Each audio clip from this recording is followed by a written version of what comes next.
Tātad, bet vakar to spēli, ko es redzēju rādīja pret Turību. Es teikšu, tā uz pieredzi vinnēja. Tā arī bija. Principā nolauza 4. ceturdaļā.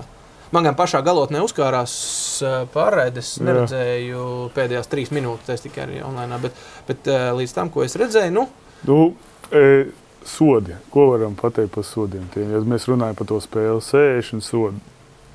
Tas ir labi. Man liekas, tas ir drausmīgi. Pārkāpumi, ja? Redzi, tā tiesāšanas maniera šogad Eiropā vispār mainījusies kā tāda, un īpaši tiek sekots līdzi rokām. Bet tur, protams, vairāk ir, es domāju, vajadzētu te uzaicināt kādu no tiesnešiem, lai viņi bija tā doma, mēs Oļegi uzaicināsim, bet skatos Eirolīgas spēli. Tur spēlē tāpat, kā spēlē. Nešķilp viņi tos sīkos sodus. Tur gan... bet varbūt tu nepieļauj domu, ka varbūt vienkārši Eirolīgas spēlētāji ātrāk un saprot un, teiksim, meistarījāk un pielāgojās tam vienkārši. Tāda iespēja pastāv, jo, vakar, ja pilnīgi godīgi, varbūt 60 bija pa daudz, bet 50 tur bija noteikti. Nē, bet tā spēle bija tāda, un tie sodi bija tādi, ka viņi bija vienkārši. Nē, tad okei. Tā kā lielākā daļa. Protams, ko es jau vienmēr, un to es neesmu slēpis, es tiesneši principā nekritizēju nekad vienu lietu, lai konsekventi. Jā. Lai, ka iesāk vienā stilā, lai tad notiesā to spēli. Vai tu sāc sīk silpt, vai tu tur ļauj tur. Bet lai nav tā, ka tu tur vienā puslaikā tā, otrā tā, vienā brīdī komandai atļauj to vienā, tas ir vienīgais. Jā, un tad, lai komandas pielāgojas. Kļūdās visi.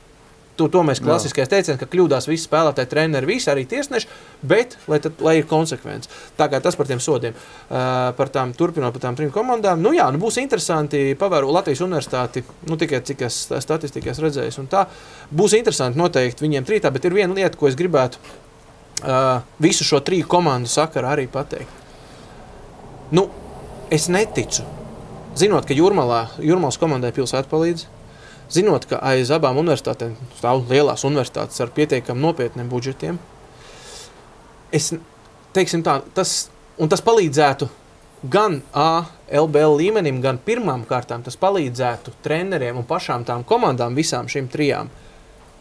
Daļai tur arī mēs Jelgavai to pašu arī var attiecināt, ja? Bet es runāju šobrīd par tiem 3. Es neticu, ka nevar atrast sev, budžetā vēl liekus, $20,000, lai paņemtu vienu kārtīgi vēl garo spēlētāju. Man tā liekas, Turība meklē.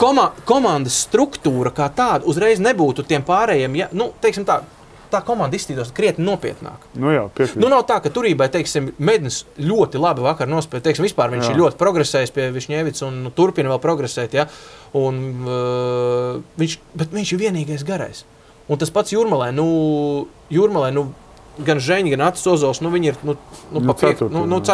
Žeņi vēl tagad, Žeņi var, jā, bet brīžiem, bet tāpat, tur auguma nav, tāpat Raiskums tur 3, 4, 4, 3 tāpat ir, jā, un, vienu garu, un tas nemaksā daudz, īpaši šobrīd, kad tāda līmeņa, kāds viņiem ir vajadzīgs, jā, bet lai vismaz to solīdumu kaut vai izskat ziņā. Universitāte Latvijas un Turība.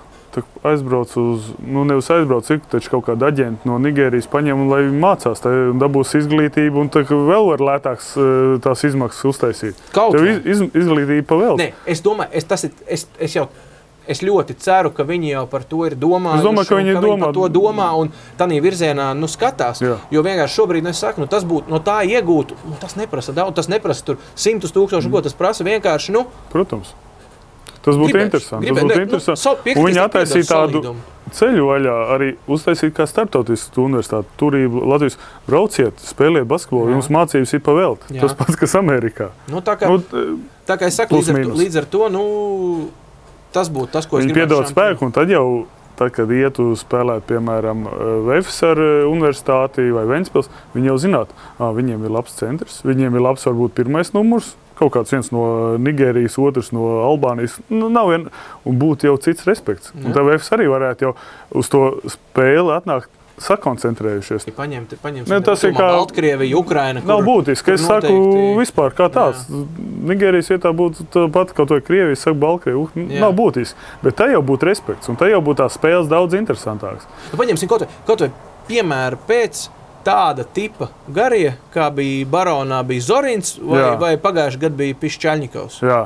Neko vairāk nevajag. Tā komanda uzreiz iegūst. Protams. Ir liels augums apakšā zem groza. Jāsāk domāt, kā viņi apstādināt. Tomēr, pirmkārt jau aizsardzībā. Viņš tomēr uzreiz to kaut kādu mazliet to augumu pārsvaru izlīdzina un tomēr ir vieglāk. Ja? Līdz ar to tā nav tāda... Un vizuālais skats, kas nav... Vizuālais, protams, kas arī, tu tomēr, ka tu redzi, ka attiecīgi augumu tu var pret augumu nolikt pretī un ka redzi, ka tur ir līdzīgi un ka tas arī solīdumu piedod. Gan komandai pašai, gan līgai kā tādai, ka tev nav komanda, kurā spēlē tikai, maz rūķīši. Turībai vajadzēja vinēt Jūrmalā. Tātad tas līmenis ir... Kāpēc? Ja Jūrmala trenējās vienreiz dienā, Turība divreiz dienā, un ja, piemēram, ņemam, ka Raimonds Vaigals vispār šitā vasarā nav trenējies... Tas varbūt nāks ārā uz pavasaru, tā trenētība. Šobrīd, uz svaigumu šobrīd var vinēt. Ok, tad es tev piekrītu. Jā. Tā kā tas par tām 3 komandām, es domāju, viņi savā starpā ļoti būs interesanti, un ja vēl izdosies tur, teiksim, es saku vēl tajā garajā galā atkal pa vienam atrast klāt, tas var būt ideāli. Tāda čempionāta. Jā, viņš neiec Turība. Ok, pierādīs visu. Universitātē jauns treneris, kurš mācās pavasarām Amerikā. Jauns gribošs strādājušs treneris Artūrs Rubens Visockis ir ok, tikai viņiem jau kuro maču jau procentu truļņikos ir 15% vai 20%, varbūt. Tur jātrenējās. Jāmet vēl vairāk. Tur dzen savijos vēl uz zālē, lai met vēl Jūrmalā. Ok, 2 viniņi Jūrmalai. Un tagad nāk Zemgala.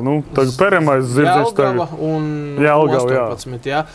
Es teikšu tā, ka atkal atgriežot par to trenētību, es domāju, ka U18 pēc jaunā gada tiem čaļiem, līknē būtu jāiet šādu uz augšu. Viņiem arī tur ir, teiksim, arī garajā galā ir divi gabalī, viens no Ventspils, viens no Rīgas, čaļi pa 2,8, teiksim, augumā, ja, kas ar metieniem. Jā, ar metieniem, jā, un plus, teiksim, pārī arī tur ir diezgan cienījami, teiksim tā, lai spēlētu kā minimums ar Jelgavu līdzīgi, lai viņus vinnētu, un vēl varbūt pat iejaukties tā trīnieka batālijās, ja, bet tas pēc jaunā gada, ka viņi tomēr sapratīs, kur viņi nonākuši, kad nav vairs jābaidās, ka tu jau spēlēji pret tiem pašiem, ko tu vēl vakar vai, teiksim, gadu atpakaļ redzēji tikai pa televizoru vai lasīji avīzēs vai portālos.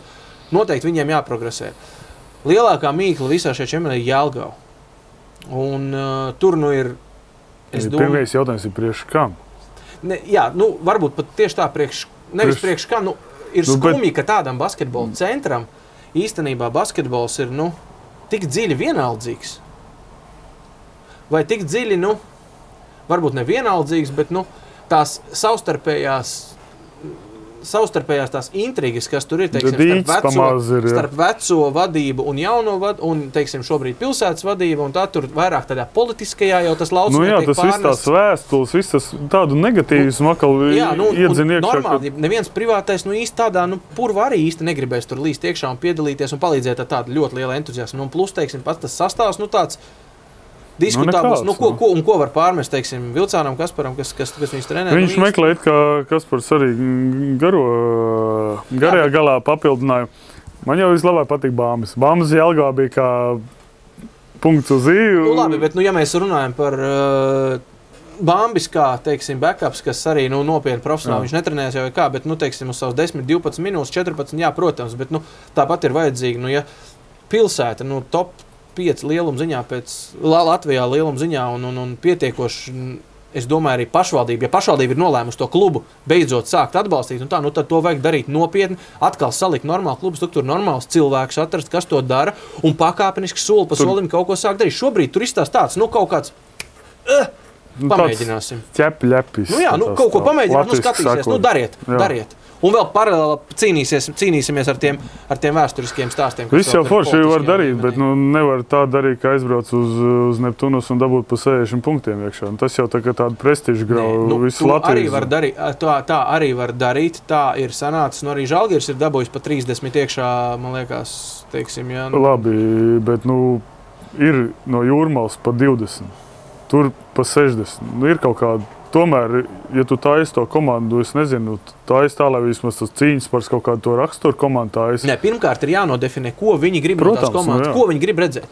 Vai viņi grib, lai tur spēlē vietēji? Viņi jau definēja, audzinām jaunos, un tas ir tagad tik elementārs, tik tāda atrunāšanās.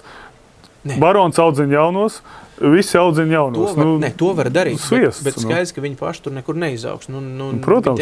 Tāpēc ir vajadzīgs. Pieredzējis spēlētājs. Vajadzīgi ir sastāvs atkal. Kaut kāds, vismaz, lai tev treniņos ir pret ko, un, teiksim, arī spēlēs, kaut kādas, nav tā, ka tā komanda salūst un tiešām ir tie 60-70 punktu mīnusā, jā, tas tiešām godi.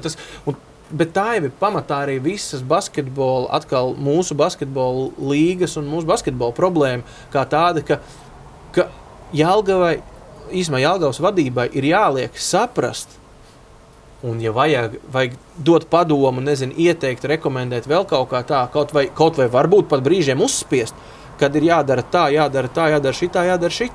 Šobrīd, es nesaprotu, kas tur notiek. Un tas ir skumji, tāpēc, ka Jelgava ir tāds, vēsturiski tomēr basketbola centrs, kur ir pelnījuši, lai būtu kā minimums, tāda Liepājas līmeņa komanda. Kādas zāles viņam. Un zāles kāda tieši tā sabūvēts. Tā kā es domāju, studenti, tur var nākt, LU studenti, visi lauksaimniecības. Tur var uztaisīt ciematu, visi, studenti ciematiņi mierīgi. Tā kā Jelgava, es domāju, ir par ko padomāt, un, atkal, kā teikt, es jau vienmēr skatos ar to pozitīvu, un gribās novēlēt un cerēt, ka viņi to savu ceļu sapratīs, un ka pilsētas vadība, kas vārdos ir apsolījusies, ka tagad būs jauns sākums basketbolā un noteikti atbalstīs un palīdzēs visādi, lai viņi to pārnes arī uz darbiem. Jā, vēlreiz atgriežoties pie jauniem. Mēs tagad audzināsim jaunos. Jaunos var uzaudzināt tad, ja ir vai spēcīgs treneris, kurš strādā tikai uz viņu tehniku, uz viņu audzināšanu, vai ir komandā paņemti 2 pieredzējuši spēlētāji plus treneris, kuri pasaka, ja trenerim vienkārši nav fiziski spēka to noregulē 12-15 spēlētājs, ka tie palīdz trenerim, pasaka, ej tur spēles laikā, paņem bumbu, visus nomierina. Tā ir audzināšana, nevis iemest visus vienā barā, kā tad viņi augs. Ja treneris nepaspēja viņam pateikt, ej tur, viņš skatīsies no savu kolēģi, kurš ir tikpat jauns kā viņš un taisīs vienas tās pašas kļūdas. Tā nav basketbola jauniešu audzināšana. Tā kā es varēju sakt, tad... Tā ir tāda viegla atruna, lai pēc tam būtu pateikt, mēs taču jaunās audzināt, ko jūs no mums gribat. Tāpēc, kā es pabeidzu vēlreiz, tad novēlu viņiem tos vārdus uz darbiem pārnest, un tad cerams, ka viss viņiem sanāks. 18 mēs arī viegli. Guns Enzels domāju, ka ļoti labs treneris priekš 18. Tā ir ļoti laba izvēle no LBS puses. Cerēsim, ka viņi Latvijas Basketbola Savienība tur dotos solījumus un piesaistīs arī psihologu komandai, kurš ir nepieciešams šajā vecumā. Novēlam LBL turnīram būt aizraujošam, daudz skatītājiem, un tad mēs tiekamies nākamreiz un runājam par Eirolīgu un par jau notikušajām spēlēm LBL. Varbūt pieskarsimies aizsardzībai, jo 115 punktu vienā mačā tas godu Latvijas basketbolam nedara. Paldies!